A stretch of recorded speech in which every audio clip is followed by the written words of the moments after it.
term service entrance elbow has been used in the National Electrical Code, the NEC, since at least the 1951 edition. There was never a requirement in the NEC to use a service entrance elbow on service conductors. The use of service entrance elbows has always been optional. Section 230.46 of the NEC defines a service entrance elbow as a conduit body designed for service entrance conductors.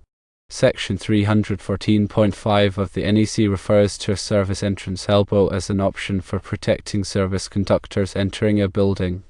The term service entrance elbow likely originated from the early days of electrical wiring, when service conductors were often brought into buildings through a conduit elbow. This elbow provided a convenient way to protect the conductors from damage and to create a drip loop to prevent water from entering the building. Over time, the use of service entrance elbows became less common as other methods of protecting service conductors, such as weatherheads and rigid conduit, became more popular. However, the term service entrance elbow remains in the NEC as a legacy term. In conclusion, the term service entrance elbow is an optional component that can be used to protect service conductors entering a building. It has been referenced in the NEC since the early 1950s but was never a requirement.